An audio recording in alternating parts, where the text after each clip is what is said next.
Raducanu family, I'm here with a really awesome video for you all. Make sure you watch the video till the end and give this video a thumbs up. So without any further ado, let's get into it. Emma Raducanu shared the biggest sacrifice she made to become a professional tennis player. Emma Raducanu has confessed to feeling isolated at school as she opened up on the sacrifices she made to become a professional tennis player. In a chat with students from Wolverley Secondary School, the US Open champion said she was left with few friends after committing to her career, as she now gears up to return to the site of her historic Grand Slam victory. Raducanu hit headlines when she reached the fourth round of Wimbledon in her Grand Slam debut as the 338th ranked wildcard last year, and then became an overnight sensation after lifting the US Open trophy as a qualifier weeks later. But the world number 10 wasn't always popular for her choice to become a tennis pro, as she lifted the lid on the biggest sacrifice she made. "You know how secondary school is," she said, speaking to students from Wolverley Secondary School in a video chat. "All the kind of friendship groups are formed in like year 7, 8, 9, and they're constantly changing in the early few years.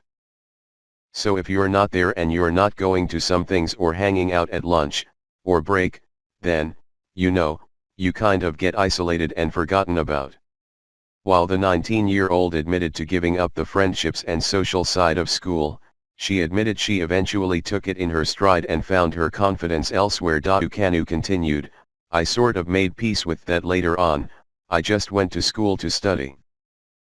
But I'd say that not having as many friends from school is probably one of the biggest sacrifices I had to make."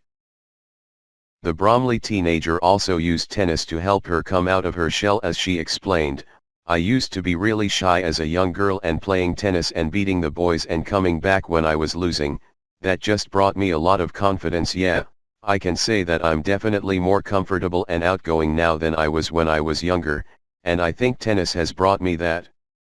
And the US Open champion will be hoping to take that confidence into New York, with her title defense beginning in just 5 weeks.